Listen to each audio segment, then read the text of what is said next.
Chris Gunzz here with matchmaker extraordinaire Jolene Mazzone from the great Main Events, equally extraordinary. Weigh-in today, Jolene, a little scare. Your guy Sergey Kovalev came in right on the money, 174.3. But challenger Cedric Agnew came in a half-pound overweight. He weighed in again, and this time he made weight. Lost a full pound and a quarter. Were you worried there? No, I wasn't worried at all. I mean, this happens. You know, if he was 2 pounds overweight or 3 pounds overweight, it would have been a little bit of a concern. But, you know, I knew that they would take it off, and there was no argument. You know, Agnew just went to take it off, so I wasn't concerned. Yeah. I don't remember a time, though, when it happened so frequently, like fighters missing their weight. What's going on with that? I wish I had the answer because it makes my job hell. Yeah. You know, I mean, you know, like I was saying to you, you have problems everywhere from a 4-rounder to 6-rounder to 8-rounder to main event. Obviously, this main event being a WBO title, you know, it's obviously important, but, you know, you have the same issues in the lower weight classes or the, you know, 6 or 8-rounders that, you know, that if you just communicate and let's all just be honest with each other. In this situation, you got to make 75 if you want to fight for the championship. There's no talking. And, you know, the lower level fights that aren't for championships, if, you know, it's a 2-pound difference or something, you know, let's talk and I can talk to the other side. Yeah. In this situation, you know, it's a different situation, so he had to come in at 175, and I have no explanation to why fighters. They have every excuse and reasoning in the book, though. Yeah, so a lot of people just see the fighters either weigh in or not, and they don't see the behind-the-scenes stuff that the matchmaker got to go through. What did you have to go through today that makes your job such a hell? Well, what I had to go through today is,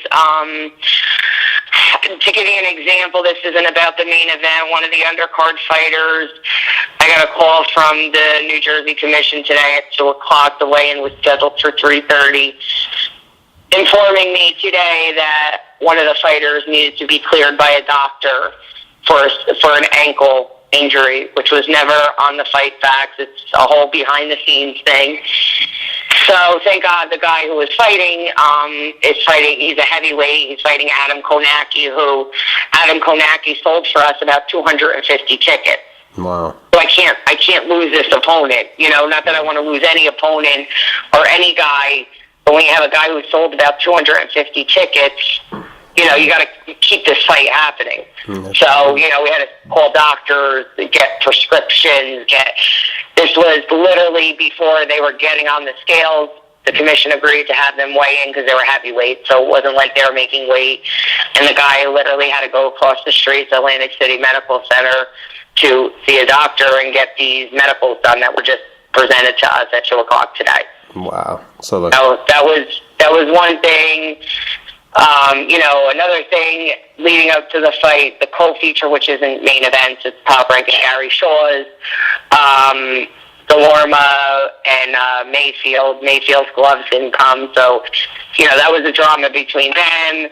And then when we had Agnew come in overweight, he was complaining that the scale that we had that he was using wasn't, you know, he weighed fine on our scale, and it wasn't the official scale. Mm-hmm. So, you know, there's quite some drama there, but everybody weighed in on that scale that we had for them to check their weight. Sergey Kovalev, everybody on the card used that scale. Yeah. So, you know, a lot of guys say, you know, I can understand if we had a whole card and everybody was coming in overweight, left and right, then you could say, okay, maybe there's something with the scale. But, you know, you had guys weighing in under, you had guys weighing in, so it's your responsibility to come in at 75. That's right. Blame nothing. You can't blame nothing. Thank you. Yeah. You know? Well, so, you know, everybody looks for somebody to blame. Yeah. Well, first time on the big stage for Cedric, and didn't go smoothly for him, so he had to blame someone maybe. But the Konacki fight's on, and the main event's on. You saw them both all together. It's all on, and sunny skies prevailed, I guess, for main events. But yes, you saw them both up close together. What'd you think when you saw them staring down each other, Kovalev and Agnew? Well, I thought it was, I don't know if it came through on the feed that we sent out, but what was funny is Sergey just had gloves that, those mini boxing gloves that a lot of people hang from their cars. He just had them done. Some guy did inform that it says Crusher on it. So he presented Cedric with a pair of those. And Sergey just did it matter-of-factly and just said, "Oh, here, this is a gift for you. I want you to hang them from your car." And, Cedric just looked at him like he was taken aback because Sergey wasn't being nasty or anything. He was just being very matter-of-fact. And you just seen on Cedric's face, like, okay, is this guy messing with me, or is he, like, it just, you see mentally, like, it just, it got to him. The one thing that I have to say about Cedric, he's been a complete gentleman, okay? Mm-hmm. He has a lot to say about Cedric is he's the only guy who agreed to take this fight. They called me wanting this fight. Now, you always have to be concerned about guys like that. You're saying to yourself, do they know something we don't know? Yeah. Or are they stupid? Yep. And you have to always go with they're saying something we don't. They know something we don't know.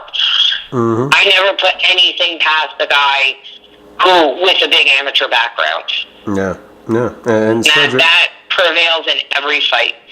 Yeah. Cedric and his people, they're all confident. They seem so, at least. But did it seem that way even at the face-off? Did he seem just as confident as he's been? Yeah, the face-off I didn't see. See, I'm not one to look at. I didn't see anything that struck me as, he's nervous or he's scared. Because, I've been around a long time and people say, when people are facing off, I've seen their eyes twitching. Or, when I was facing off with this guy, he looks scared. When he's walking out to the fight, he looks scared. I don't know what Cedric Agnew looks like when he's scared. Mm-hmm. Nobody does.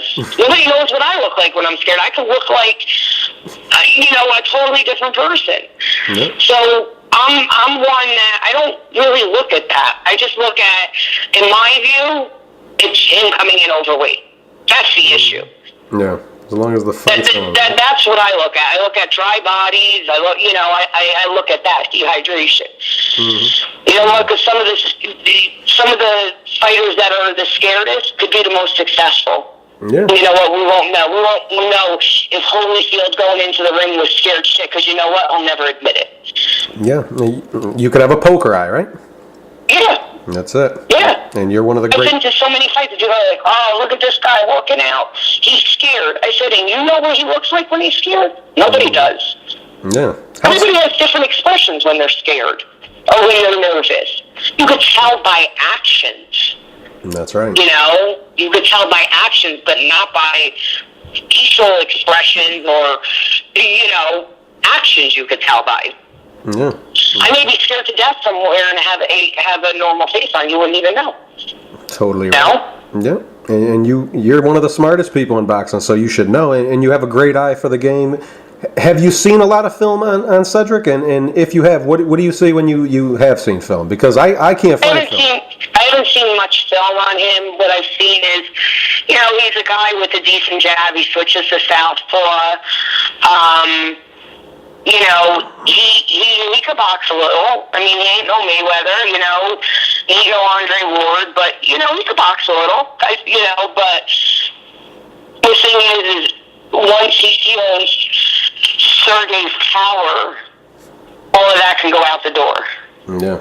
The bottom line is if he could stand up to Sergey, hit him on the shoulders, in the belly, on the chin, if he can hold up to that and still box, this could be an interesting fight. We're going to see early. Yeah. Cedric's attribute going into this fight is boxing. So you're going to see if Sergey takes that away from him in the beginning. Yeah. And it makes me think of something Mike Tyson said, everyone got a plan until they get punched in the face. Then we'll see. Right. Then we'll see what the real plan is. Sergey, according to some, though, is a 30-1 favorite. And some people say he's 20-1, but it's still big odds against Cedric. How big of an upset would you consider it if Cedric upsets Sergey tomorrow night? I think it would be a huge upset. I mean, I think if Cedric was to win the fight, it would be a huge upset. Yeah. I think it just would, but if after the fourth round and I see Sergey still boxing, we're in trouble. Yeah. We could be in trouble. Yep, and that's what Sam Kalina said. That's true.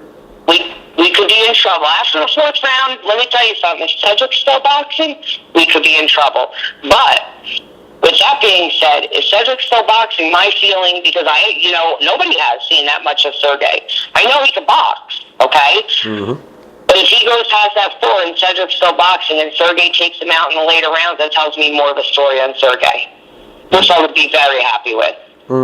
But me as Sergey's promoter, as a friend, as a fan, would like it to end early because it's stressful. You know what I'm saying? Yeah. But when all's said and done, if it goes into the later rounds and Agnew's still boxing and Sergey's adjusting to that and does take Cedric out in the later rounds, that tells me a better story on Sergey. Yeah, and Cedric was still very happy with. Even if Cedric does make it to the later rounds, there's still the ifs because he hasn't been taken to the later rounds too much. I think he's been past 6 rounds 2 times, was it? So he's still got a lot of questions to answer. So you still might feel a little comfortable if it's close halfway through the fight. There's still hope for Sergey going into it. But even if things go according to plan tomorrow night and Sergey does beat Cedric, there was still a big wrench thrown in the future plans for Sergey that main events had mapped out. Probably not a surprise to you. I know I wasn't surprised with the Adonis Stevenson switching from HBO to Showtime. When he signed with Al Heyman, I told everyone who I talked to that's probably what was going to happen next. It's all about Sergey. I have a big story to tell on that situation, and it's not gonna be the ending. Sergey Kovalev throughout his whole career has been through nothing but adversity. Okay, let's start with when he first started boxing and he came to the States and Agas was with him. They went to every promoter. Nobody was interested. Mentally for a fighter, that's not such a good thing. Okay? So now he's accepted by us. Me and Kathy meet with Agas. We talk about Sergey. Okay, let's put him on our card. Having a hard time finding an opponent. I call Agas. I said, listen, he had trouble with Darnell Boone. Okay? The only way to tell what you have and if he's gotten better with John David Jackson is to put him in with Darnell Boone again. Agas was like, okay, I agree. Let me talk to Sergey. Talk to Sergey. Sergey was ecstatic about doing that. Yes, I want it because that's something mentally that he had to overcome. He goes in with Darnell Boone, does what he does with Darnell Boone. Okay? Now, great. He signs with main events. Now he has the home, so he feels a little comfortable. Now he's supposed to fight Gabriel Campillo. Well, guess what? He pulls out of that fight. He then goes in with Lionel Thompson, who he has no clue about, nothing what's going on. Okay, he destroys Lionel Thompson. He took it on 9 days' notice. So as a fight. Now he goes in to fight Campillo. Everything works out fine, destroys Campillo. His next fight after that is for the number 1 position against another guy, Cornelius Way. Has no idea who he is. Okay, we'll fight him. Gets past that. Then he has to go to Wales in somebody's backyard to take Cleverly's title. He gets past that, okay? He's on in the afternoon on HBO. He goes through that. Then he's a co-feature on Stevenson card in Canada, which is not, he doesn't have a home now, Sergey. He's all over the place. He's on a road show. Gets past, select. So with this Stevenson wrench, what people aren't realizing and aren't saying, Sergey and main events, to an extent, we've been through it. We'll get through this one, too. There will be, if Stevenson doesn't fight, there's going to be a rabbit we're going to pull out of the hat, like we always do. Yeah, and you do. I mean, just look at the rabbits that came just with him in those situations, and those other situations, don't get me wrong. But, it's just a shame because that's what the fans want to see. Yeah, and you mentioned Darnell Boone, and Darnell Boone knocked out Adonis Stevenson before, and he fought a close fight with Sergey. Both guys did knock him out easy the second time, but when asked about who he thought was going to win, Darnell Boone hands down said Sergey Kovalev would definitely beat Adonis Stevenson. So I think Adonis might have heard that, and you know, who better than to give his opinion on who would win the fight than Darnell Boone? Yeah, the guy who was in the one guy who was in with both guys. No, I agree. No. I think Stevenson is just a classic case of a money chaser, and I'm not sure if Stevenson has the heart. Mm-hmm. Yeah. And I hate to say that about any fighter, because I don't care if your record is 0-125. Anybody who steps through those ropes has heart. You have to have heart. Yeah. But if you're a true stand fighter, then you know what? Sometimes you got to give them what the fans what they want to see. Yeah. And you know, according to what you know, and you might be in on what happened, but did you hear anything about HBO possibly trying to match Showtime's offer, or did Al Heyman and Adonis not even give HBO the opportunity? I don't really want to comment on that. Mm-hmm. Yeah. That's a moot point. I mean, for right now, I should say, because this is not over. Yeah, and you know, this is not over. Sergey has to get past Cedric Agnew tomorrow night, and we will continue our fight. And like I said back when, we've pulled rabbits out of hats for Sergey, and you know, people haven't realized that, and it's happened. And Sergey's had a lot of adversity in his life, from going to Russia to coming to the U.S. to being a fighter coming to the U.S. that no promoter wanted. Then he has a home. Then he's in the big fight with Campillo. Campillo pulled out. Mentally, it's a lot. Yeah. It's a lot. Yeah. You know, and he's made it through it.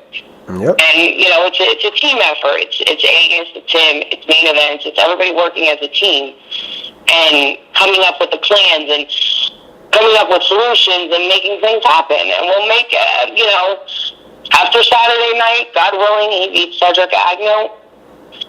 He's a product. Mm-hmm. And I don't. Absolutely. And he overcame a lot more things than that. I'm not even going to get into all that yet, but he overcame so many things that ruined a lot of guys' careers, that he just seems to keep on going and pushing forward, and that's great. And he's going to keep on doing it, I think. But every time you turn around, Al Heyman's making another sign and signing another fighter, and you know right away that there's going to be blockages and people who can't fight people. HBO's fighting against Showtime. They have arguments where they can't do business with Al Heyman. Golden Boy versus HBO. Golden Boy versus Bob Arum. How frustrating is it to you as a matchmaker? Is it to have to know that you're going to run into these brick walls, basically, and trying to make nice matches that everyone's going to love? It's very frustrating, because you know what, boys? Everybody put their fucking egos aside and let's do business. Mm-hmm. I mean, I'm about making good fights, okay? You know, everybody knows the issue with main events and Gary Shaw and this and that. I just made a fight with Gary Shaw for Torino Johnson to fight Curtis Stevens. You know why? Because it's the right fight for Curtis Stevens, who's their fighter. Yeah. It's the right fight for NBC. It's an undefeated kid. Did I have to swallow some pride? People looking at me sideways? Yeah, maybe. But you know what? It's about what's in that ring. Mm-hmm. Yeah. You know, it's about what's in that ring. Everybody could sit here, and I'm not going to be the savior of Bob Arum and everything. Everybody could sit here and say, oh, blame Arum, blame Bob, you know, all this and that. Bob Arum did plenty of deals with people he can't stand. Mm-hmm. Yeah. To make fights happen. Yep. You know, him and King were not the best of friends. He did plenty of fights that, you know what, they didn't get along, but once the deal was done, the deal was done. Mm-hmm. You know, the problem I have with whether it's Schaefer, whether it's Golden Boy, whether it's Heyman, with these guys in this business is I can't speak for what they do with the fighter, or they're bad guys, or they're stealing money. That's not my business. What bothers me about those guys is they're killing the friggin' business. Yeah. Okay, I want to go to a party at my friend's house and be able to talk about fighters that are on, whether they're Showtime or HBO, and say, hey, did you see that Danny Garcia fight? No, you know why? Because they didn't. Because they don't know what's happening. Mm-hmm. That's what I have a problem with. I used to go to parties, and you know what? We were talking about for the Fernando Vargases, the Zab Judas, the Lennox Lewises. You know, not only people at main events, but other fighters, Miguel Cotto. You know, I could talk about them to my friends and just people at parties. You don't get that anymore. No. You don't get that anymore because everything's in-house and people aren't being promoted. Danny Garcia, let me tell you something, should be the biggest thing since sliced bread. I can't go to a party, nobody knows who he is. I know. Danny Jacobs should be humongous with his story. Okay? Yep. And they're not. That's what's killing boxing. And all these guys' egos. You know, that's what's killing boxing. These guys should be huge. Yep. These guys should be talked about. And I'm not talking about I'm not talking about any main event fighters. I'm talking about people that could fight. Danny Garcia could fight. Danny Garcia has a story. You have Danny Garcia's father. I mean, don't just rely on what his father does and his craziness his father does. Yeah, and that's Danny the second. Garcia. Yeah. Yep. Totally right. Danny Jacobs fought in Puerto Rico on the Garcia card. No one even knew it. Looked incredible. And this guy just survived cancer. Yep. That's a problem. Yep. That's a problem, you know? And I was just talking about someone like Keith Thurman. Like, he's already been in the spotlight for a couple of years now. A great fighter, got a lot of skills, but most people don't even know who he is, and it's sad. Yeah. But you did mention a lot of fighters like Fernando Vargas and Miguel Cotto and Lennox Lewis. These guys were desperate for the big fights constantly. They wanted one after another. You couldn't hold them back. Yes. No, you couldn't. But you know what? You could make the fights. You could do the fights. You know, now it's everybody, oops, yeah, fight here. Oh, we're not going to let somebody in with a main event fighter. We want to block that. Yep. Listen, I'll tell you a story. After Curtis beat Majewski, you know what the first thing I did Monday was? I sent Golden Boy an email. Mm-hmm. What about Stevens Quillen? Yep. Got a reply from Eric Gomez. Oh, that's a great idea. This and that. Yeah, I like that fight. Send him an email back. Listen, let's do it. Let's do it in Brooklyn. You guys could promote the fight. So, but I'm telling you something, I'm not giving you options. Because I'm not going to, if Curtis beats Quillen, I'm not going to have Curtis in the same position Quillen did. I have to keep my options open. I'm not going to have him to Showtime with nobody to fight. And go into this with Gomez. But you know what? Quillen Stevens fight should be at the Barclays Center. It should have happened. But they're not going to do it because I won't give options. But why would I take my fighter and Curtis Stevens and say, okay, we'll give you options? Now, you know, because there's certain circumstances I would do that because it's the best for my fighter.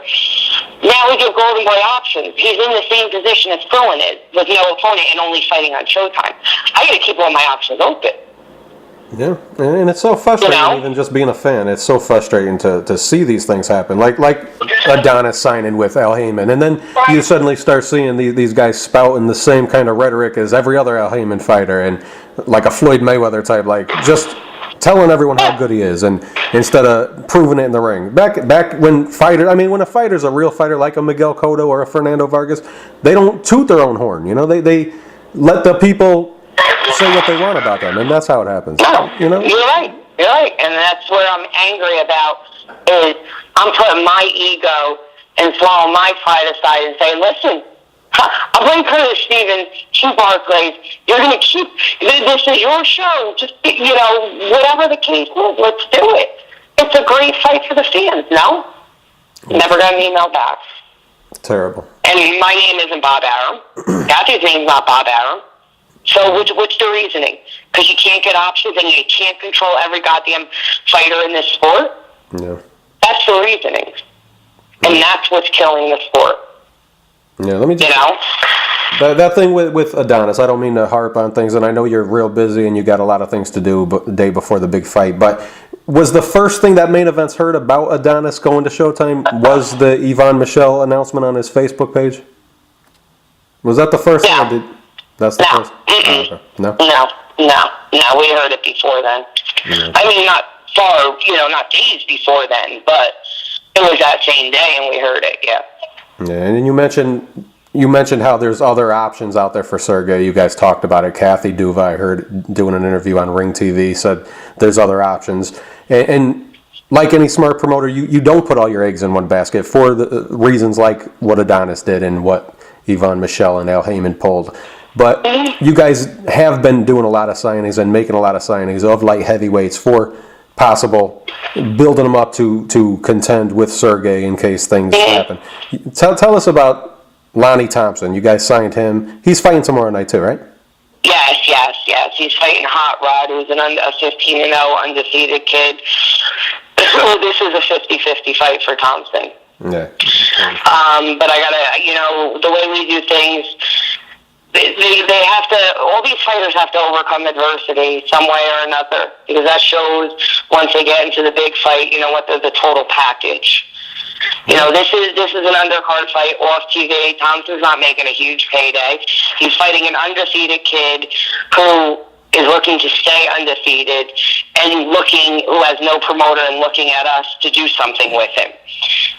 I have no options on the kid whatsoever. I could have asked for options. I asked for no options. But the kid knows that, hey, I'm always looking. So, who's going to rise to the top on that? I mean, Lonnie is an excellent fighter. He fought Ryan Coyne, and I thought he looked great with Ryan Coyne. I thought he could step on the pedal a little bit. Okay. But, I think this is even another test for Lonnie. He gets back past this test, and I know what I have in front of me with Lano. That's what you have to know. You have to know who to match him with and who you have in front of him.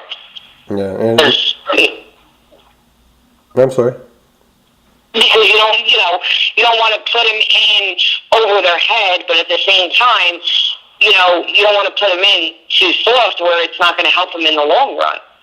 Yeah. I mean, I'm not saying they should be in a war every fight, but, I could put him, if he goes in and starches this guy in the first round, well, you know what? Wow, okay, now I got a story. and now I know what to do next with Lonnie, Yeah, and another light heavyweight that you signed that I'm excited about, and I hope that he can take the move from having such a long amateur career in Cuba to turn into a great pro is Sullivan Barrera. Tell us about Sullivan, and how fast do you want to move him to be in that? He's fighting on April 4th. He's just gonna fight in a 6-rounder just to see what I put him in with I never say a guy's easy, but an easier guy. I want to see what I have. Mm-hmm.